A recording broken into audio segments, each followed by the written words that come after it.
Hi, everyone. This is Michelle Gramoglia, the President and CEO here at Woodland Pond, and this is my weekly address for a Tuesday. Today is Tuesday, August 13th, 2024. We will start with some calendar items as we usually do. Tonight in the pack at 7:15, we have a theater night number 4 with Fred and Joe. And this is a play written by Joe Cosentino called Two Old Knights Dancing. If you have not signed up with Concierge and we still have room, go ahead and do that and enjoy yourselves tonight. Tomorrow, we have our lawn treatment day. You will have seen signs at Concierge about this. We do treat the lawn a couple of times in the summer and in other seasons to both weed and feed the lawn in the absence of our irrigation system and no topsoil ever being placed here on campus.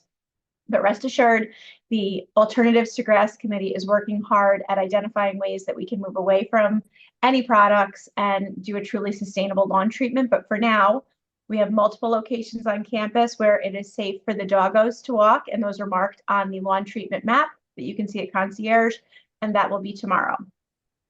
On Thursday at 2 p.m. in the PAC, we will have our next Council Connection sessions, and Dave Roberts will be interviewing our capital projects manager. Dave Smith. Oh, no, I'm sorry. Tom Gilder will interview Dave Roberts. I'm sorry, too many Daves in my brain. So Tom Gilder will be interviewing Dave Roberts, who is our capital projects manager. He's a real fascinating guy, so you're not going to want to miss that one. On Friday at 1:30 p.m. in the PAC, Anita Collins, who is a relatively newer resident and a former research scientist, will give an encore presentation about her research for the last 30 years in the U.S. Department of Agriculture on the Africanized killer bee. This will prove to be extremely interesting, so definitely don't miss that. And then also on Friday, we have added an event that is not in your calendar. There will be a presentation by Dr. Benjamin Bayet Al-Haimi, who is a professor emeritus at the University of Haifa, Israel. And he will be speaking on anti-Semitism and anti-Zionism. And again, that's at 4 p.m. in the PAC on Friday. Looking to next week, you have a whole calendar of events that we will go through, but you are not going to want to miss Management Q&A on Wednesday. We have a special treat for you after the Management Q&A, and you are not going to want to miss that. Coming to you from dining services, just as a hint. Moving into some non-calendar type items, we need 3 more residents to sign up to help us with 15-year anniversary planning. The time is really coming quickly here for this, and we really want to get the residents that are going to be participating in the planning together. We do have 3. We ideally wanted to have 6 or so. So if you have any interest in helping us plan events each week through the course of September to recognize and commemorate our 15-year anniversary, please sign up for that at Concierge by Wednesday, end of the day tomorrow. The next item, it relates to what happens on the days when we don't have, or the evenings or nights when we don't have a wellness RN in independent living. So first, I'll reference you to your resident handbook. And now this is the second week in a row that a handbook related issue has needed to go into the Chanticleer or my address. And it's a great reminder that is a really significant resource for you. We did a huge effort a year ago, culminating in January, of completely reviewing, updating, making more comprehensive the resident handbook.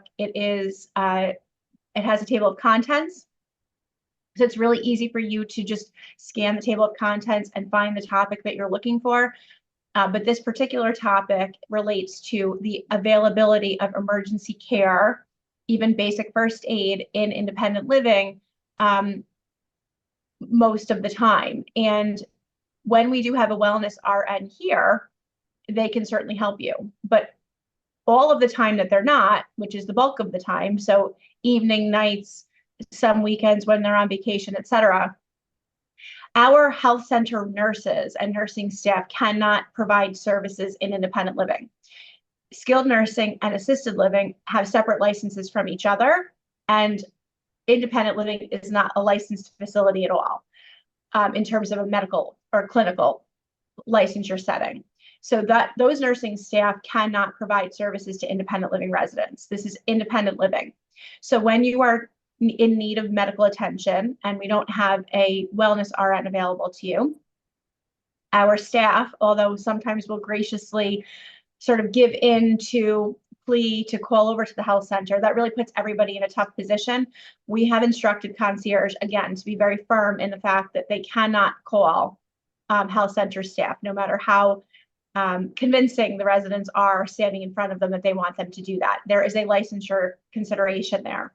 So what you need to do if you need first aid or medical care is you need to consider what's happening, maybe talk to a friend, and then evaluate your options. And your options are call your primary care physician, go to First Care in Highland, which is an urgent care walk-in center. And we've actually created flyers for concierge to hand out that detail all of the services that First Care provides, their phone number, their hours, and any other considerations that you might have, including insurance information. Those are now available at concierge. And when someone comes to the desk and tries to be convincing to have us call someone from the health center to come over and help them, we will be handing them the flyer for First Care. And of course, the other option is to call EMS. Those are the choices, and I just want to make sure that's clear. It is also in your handbook. You can find that if you look in the handbook in the health center section. There's a section on this, and it's very clear about the fact that those services cannot be crossed over.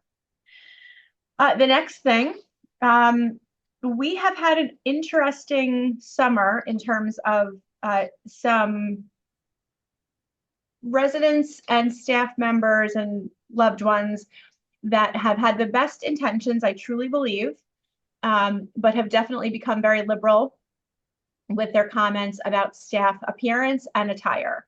And this is a comment that is going to be reiterated with all staff and via this video feed, residents and loved ones. But it's really important that everybody keep in mind that there really should be no one commenting on anyone's appearance or attire, good or bad, at any time. It's really just not appropriate. People take compliments and negative comments equally as awkwardly, to be honest. I know that a lot of people think that giving someone a compliment is, about their appearance may seem like a nice thing to do, but a lot of people take it, in sort of an objectifying way. And it's really better if we avoid that topic altogether. If you have a concern about someone's attire, what I need you to do is to contact management, whether it be that person's manager, me, the manager on duty, and then we will address it. But in the case that you think that someone's attire is not appropriate, please escalate that. Do not say anything to the staff member. If you think someone looks attractive or their outfit is, attractive to you, please also refrain from that. It's just not the path that we want the communication to be going on. Make sure that everybody feels comfortable.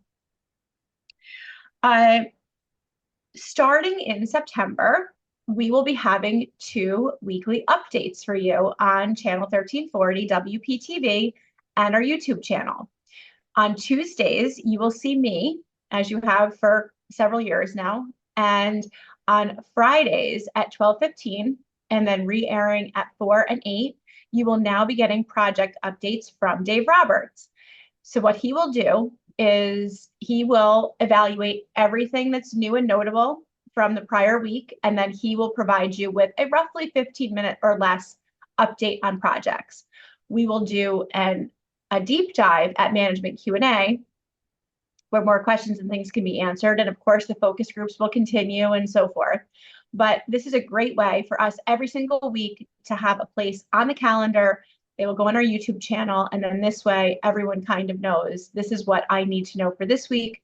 And then especially as we get into once actual work begins, which we're thinking is going to start on the existing campus, maybe in May, that this way, if next week, for example, one corridor is going to be rerouted or one parking lot is going to be partially shut off, this way we'll know that, and Dave will be able to have this as the place you guys always go to and look for this. one of the things that Dave will talk about uh, at management Q&A, and then periodically throughout his updates in September, October, et cetera, is that one of the things that we're going to be doing for staging is looking to free up some storage cage space. And many of you have relinquished your storage cages already because of our offer on the table to give you a $25 per month credit throughout the time that you would normally have the cage. We're continuing to offer that, and we really encourage residents to think about taking advantage of that. A lot of you never touch what's in your storage cages, and you won't. A lot of you use that as something that, you know, you used it to store the boxes that you didn't know what to do with when you moved in, and many of you haven't touched anything since. Or there are things in there that, you know, maybe you were a skier once, and when you moved in 10 years ago, you thought you might ski again. It's a time to really think now about what are in our storage cages. And if you'd like to relinquish your storage cage in exchange for a $25 per month credit on your monthly service fee, we can help you with downsizing your storage cage. That's absolutely no problem. And you can get that form at concierge. Another form that will be circulating and that we will be working with residents to update is your Woodland Pond entrance fee refund designation form. Many of you remember when you moved in, and a lot of you have probably forgotten that when you moved in, you signed a form that was notarized that indicated that if you are due a Woodland Pond refund, and this could even be a refund of a prepaid monthly service fee. It's not just related to an entrance fee, but it's any type of refund. You signed a form that indicated where you would like the proceeds of that refund to go. And we went through an exercise several years ago to have those updated because a number of them were dated. The organizations that you had selected to donate to, or an individual that you had selected to make a refund designation to is no longer a part of your life in the same way. We really do need to have those reviewed annually by the residents and signed off. So we are going to be working with every contract holding resident, whether you live in independent living or in the health center, or with your powers of attorney, to have those forms updated. New forms are available at concierge, so you can get ahead of that. We prefer that you do get ahead of it. And we have several people here on campus that can notarize the form for you. So if you have nothing else to do in the next couple of days, grab that form from concierge and please complete it. And then we will notarize that for you. Otherwise, we will be doing a more systematic update of those forms with you. And the last thing I just wanted to mention is, you know, we've offered these DNR stickers to those folks that have a MOLST on file in independent living that indicates a do not resuscitate order. Currently, we have 52 for 52 individuals and couples on file MOLST forms that indicate a do not resuscitate order. We are missing a lot of MOLST forms. So there are still a lot of you that have not done your medical order for life-sustaining treatment one way or the other, or if you have, it has not been submitted to us. So I want to encourage that first. This is something that speaks for you when you can't speak for yourself. Even if you have a healthcare proxy or a living will, it's really preferable that you do that MOLST form because it makes your intentions extremely clear. Your doctor signs it, you put it on file with us, and then everyone knows. Those are available outside of Mary Jo's office or at concierge. But of the 52 that we already have that are DNR status in independent living, only 8 of you have come for your stickers. So there are a good balance of you, 44 or more currently, that are eligible for the DNR stickers for your badges. We will start to try to track you down to find out if you want the sticker.